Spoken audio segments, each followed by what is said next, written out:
I just popped down to our beach property for the weekend. Now you know that's true, first of all, because I'm wearing a sweater. It's just the background. And I hate this furniture. I want you to know I would never, I mean, if I had to stay in a hotel and they had this furniture, I wouldn't leave it. But I hate this furniture.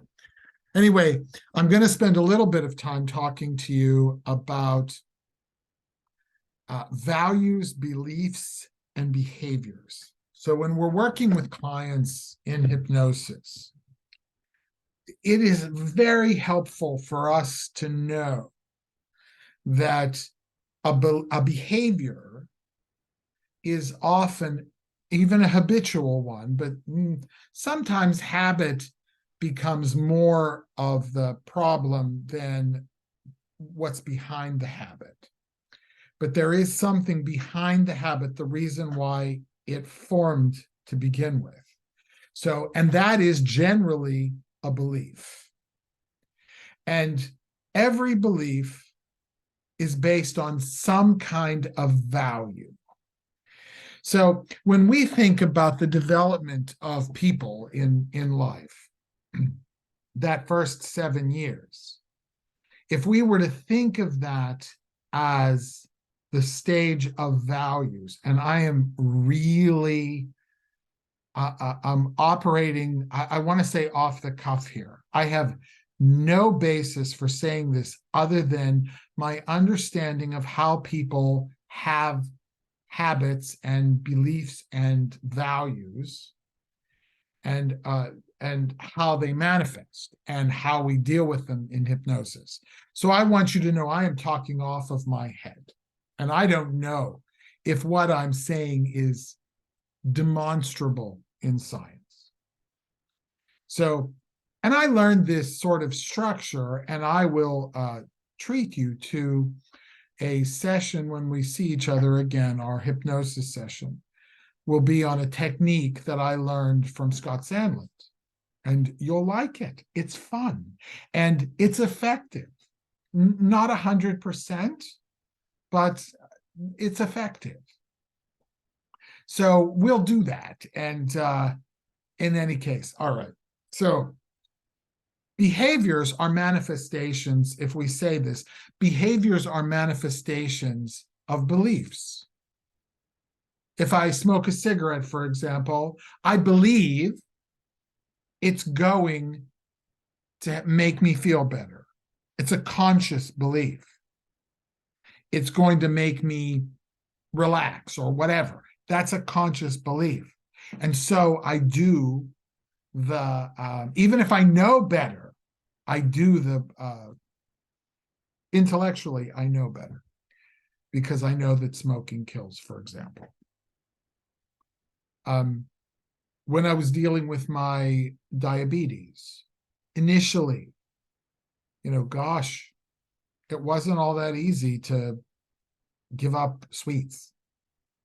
Now I don't even like them, but change. All right, so there's a belief, and then there's the value underlying the belief. And if the first 7 years of our lives construct values, and gosh, we see this often enough, both positive and negative. We can see there are constructive values and there are destructive values. There are people who see their peers as competition, and there are other people who see their peers as possible friendships. The people who see them as competition may become ruthless business people, may become backstabbing, competitive people. Like I didn't meet many in comedy because they were mostly, just not. I mean, everybody's a little competitive, but they were mostly supportive. I did know a few unsupportive people, and there was one that Andrew Dice Clay. I didn't know him. I'm not judging him, but I had heard from people who knew him that he was pretty mean. All right. So I don't know, but that value is formed early in life. And so that value, let's say the first 7 years of being in theta wave brain waves, we're actually formulating our values, and our values are based on our environment, very often our families, a reaction either being like them or wanting to be not like them, which can happen. We're also at a place where we're very vulnerable and not at a place where we are able to really make decisions about what's happening in our lives. That's that first 7 years. Then we get into school and we start applying cognition, and we're going to understand virtually everything we learn in terms of our values. Because we're trying now to understand, it's almost like self-analysis as a second grader. We're trying to understand why or what's real. And we formulate those assumptions, and I'm going to call perceptions, assumptions, we formulate them. And they go, they last perhaps a very, very long time. What lasts even longer are the values. Out of those beliefs, out of the things that we have learned, we construct behaviors. And those behaviors can be based on a false belief, which is based on a immature value. So let's use smoking as an example, because it's like so clear. When I grew up, smoking was something adults did. What kid doesn't want to grow up? When I was growing up, smoking was cool. The tough kids, cool kids smoked. They were grown up because it was cool to be a grown up. Even back then, people, don't trust anybody over 30. I remember that from the hippie age. But the truth is that we admire people who we think have what we want. And over the last couple of years, you've seen values, beliefs, and behaviors manifest in amazing ways. I want to say this at the risk of sounding, conspiratorial, maybe. I don't know. Those people that stormed the Capitol on January 6th, some of them just liked the violence. I would say that's the smallest one. Most of those people firmly, notice my choice of words, believed they were doing the right thing. Most of them believed that they were doing the right thing. And that belief was, I don't know, maybe they were gaslighted. Maybe we've all been gaslighted. I don't know. But that belief was constructed out of a value. Sometimes that value was as thin as Republicans are good and Democrats are bad. That whole idea of, and I'm not being political here, it happens the other way too. People who say Democrats are good and Republicans are bad is just plain silly. I mean, I don't, that's just not true. It's just not true. Anyway, so, and if I know the value, if I'm a manipulative gaslighter and I know the value that's motivating you, and this is true of every religious cult on the friggin' planet. Every cult leader, every dynamic religious personality, whether they're doing it consciously or unconsciously, they are playing on values. So how do we, how do we as hypnotists merely challenge a behavior when that behavior is based on a belief, and that belief is based on a value?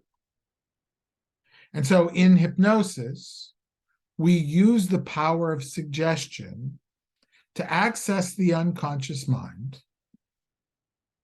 and give it information, giving it information until it changes something, not just a behavior. Sometimes it's just a behavior. Oh, I don't know, I've been biting my nails. And we don't know why you bit your nails when you were 7. We don't maybe not even need to know why you bit your nails when you were 7.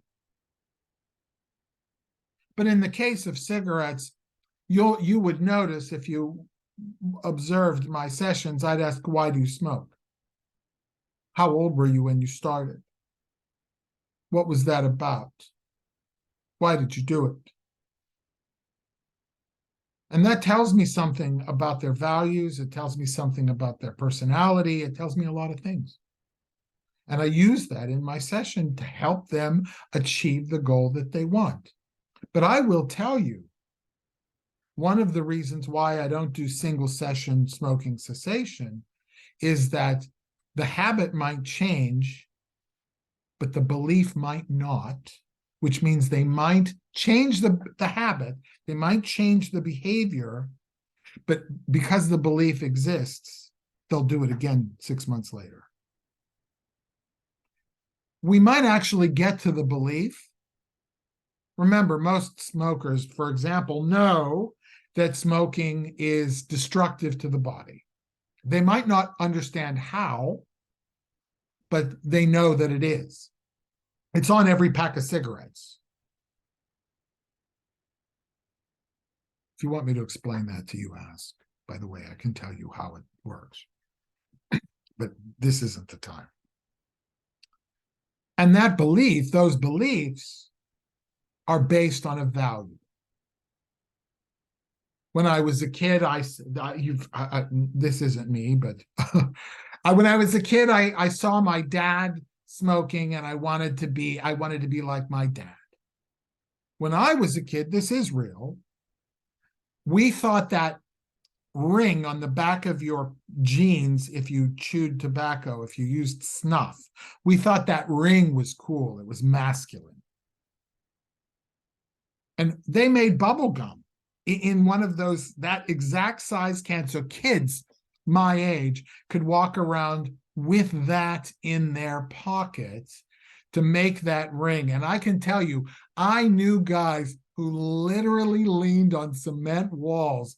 They put their ass on cement walls just to get that ring on their pants because they wanted to be cool, and they wanted everybody who was walking, at least those walking behind them, to think that they were cool.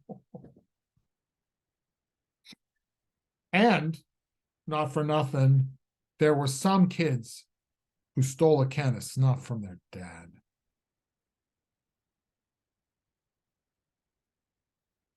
Where's that value come from? Well, wanting to be like your dad is pretty normal. It's at least half the time, right? Some kids want to be like their dad, some kids don't. But we have to understand, and then that value. The first step is believing that the values of others are valid. They may not be ours, but they're valid. because they were formed based on the perceptions and experiences. These are like memories, right? We understand that memories can be altered, and so can values and beliefs. So if we're going to change a behavior, why not go for the value underneath it if we can discover it? And if we cannot discover it, let's let the unconscious mind realize that the value is creating a belief that is developing or implementing a behavior that is not helpful, but destructive.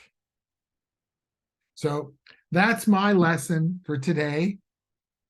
Values, beliefs, and behaviors. I will, in our next class, when we're in person, I will demonstrate to you the script.